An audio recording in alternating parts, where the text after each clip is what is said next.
Sir আপনি বলছিলেন যে আসলে সিওপিডি এবং হাঁপানির মধ্যে একটা তফাৎ রয়েছে ধূমপানের সাথে সরাসরি ধূমপানের সঙ্গে অ্যাজমার সম্পর্ক নেই, কিন্তু সিওপিডি প্রত্যক্ষভাবে জড়িত এবং সিওপিডিতে বংশগত ধারার উপস্থিতি থাকছে না, অ্যাজমাতে বংশগত ধারার উপস্থিতি থাকছে।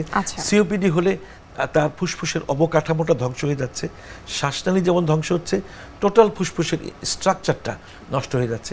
কিন্তু হাঁপানিতে শুধু তার শ্বাসনালীগুলো সংকোচন হচ্ছে, কিন্তু ফুসফুসের স্ট্রাকচার অবকাঠামোটা ঠিক থাকছে। এবং অ্যাজমাতে ইনফেকশন খুব একটা হয় না, যে শ্বাসনালীর সংক্রমণ। কিন্তু সিওপিডিতে কিন্তু বেশিরভাগই অ্যাকিউট এক্সারবেশন, হঠাৎ করে তীব্র আকার জ্বর হয়ে গেল, কফগুলো পেকে গেল, কফের সঙ্গে রক্ত যাচ্ছে, এগুলো কিন্তু বিভিন্ন মাঝে মাঝে হেমোফাইলাস ইনফ্লুয়েঞ্জি, তারপর নিউমোকক্কাল নিউমোনিয়া, এগুলো দিয়ে ঘন ঘন সে ভুগছে। এবং যত ঘন ঘন সে ভুগতে থাকবে এই অ্যাকিউট এক্সারবেশন জীবাণুর জন্য, তার তত ফুসফুস তত বেশি নষ্ট হবে।